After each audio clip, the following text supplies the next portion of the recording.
In recent years, statues have become a battleground for the way Brits understand their collective history and place in the world.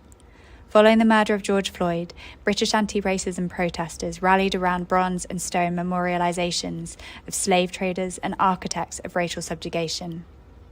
In this way, they refocused the public conversation within the UK to Britain's own violent history of empire.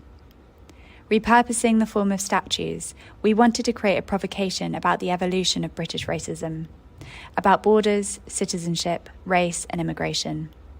We wanted to illuminate the divisive narratives and violent policies enacted by the British government that differentiate Ukrainian asylum seekers from Afghan and Syrian asylum seekers. First, designing the gesture of a living statue, we created the statue through an iterative process, creating physical responses to terms of power, knowledge, residence, home, refugees, and resident. The final statue was a scene in which a UK immigration officer was welcoming immigrants from white European asylum seekers whilst refusing North African asylum seekers.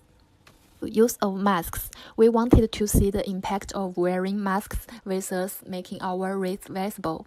To do this, we wore masks for 10 minutes and then took them off for the remaining 10 minutes.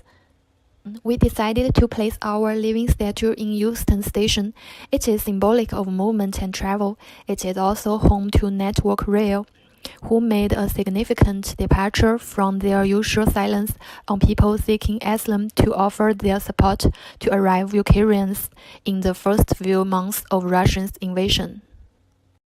Students at UCL, we've created a living statue that we think speaks to this particular moment in British history and time.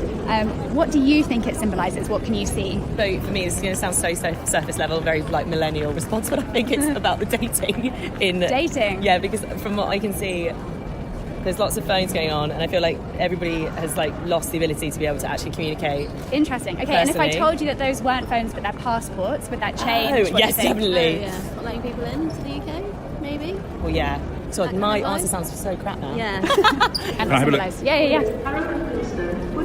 To do with homelessness, with the scarves on the floor. It could be. Okay.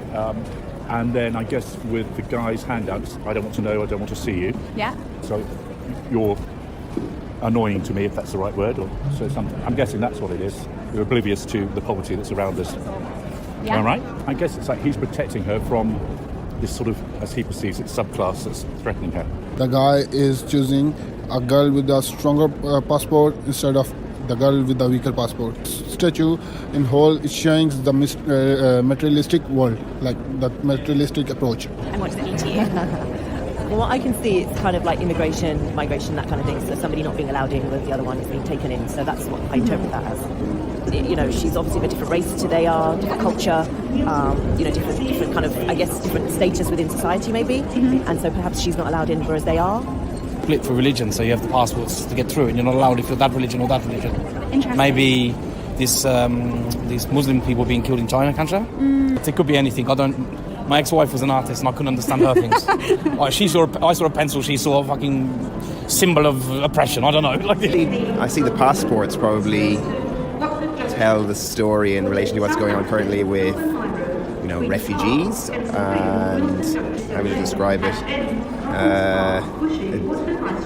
Kind of a policy difficulty about how refugees are processed, to use a kind of a word, a kind of sort of an appropriate word really, because it's not a very humane word to use, but that's kind of personally very much against someone like Suella Braverman as Home Secretary in our policies. And I think I just think even beyond the refugee issue, the question of humane treatment of others should be more prominent than anything really. So yeah, that's quite an emotive image here. It's good. Maybe something about the injustice of refugees or something, crossing over the borders, not being allowed in because of certain things happening in the west and the east side of the world. I don't know. There should be more awareness about what's going on with refugees right now. That's it.